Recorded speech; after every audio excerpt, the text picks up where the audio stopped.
आप सुन रहे हैं एजी एंटरटेनमेंट की धमाकेदार प्रस्तुति।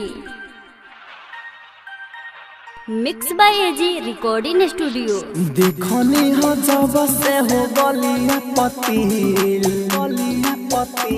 दीवाना बाटे दिल, दीवाना बाटे दिल,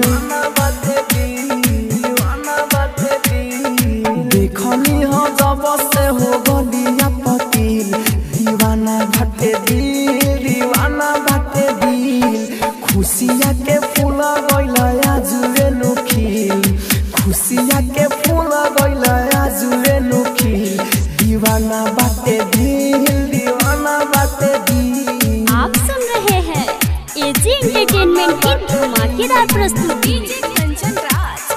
खुशिया के फूल गइला आजुए नुखिल,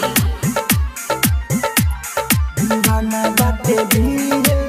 mix by AG recording studio. हाँ एक मुस्कान तारे कइले पागल, देखले बाने जब से तोहके प्रेम रोगला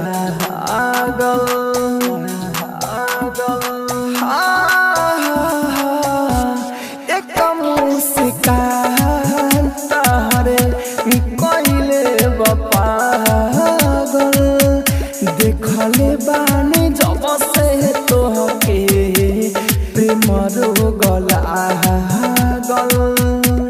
रूप के बड़ाई करी बोल के ते न जाने हो, छीन ले लो चाना मरे बजाई के छागल लागल बाखिया में लभला दिल, दीवाना बाटे दिल, दीवाना बाटे दिल। आप सुन रहे हैं एजी एंटरटेनमेंट की धमाकेदार प्रस्तुति। खुशिया के फूल गइला आजुए नुखिल, दीवाना बाटे दिल। Mix by AG recording studio. सचहु में लागे तू परियन तेरा हानी, गुडू गोल डेल कहे राहुल राजा धानी।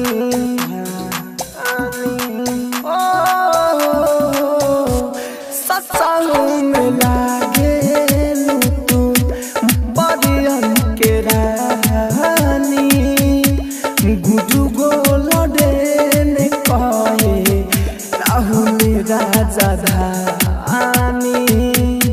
साचो में जान तोहरे नबा कौन जोड़ा हो, दिलवा में घर में अपना बसा ले बानी।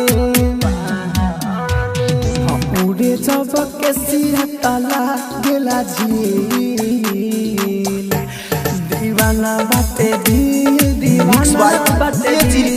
स्टूडियो रोशनपुर सपहा।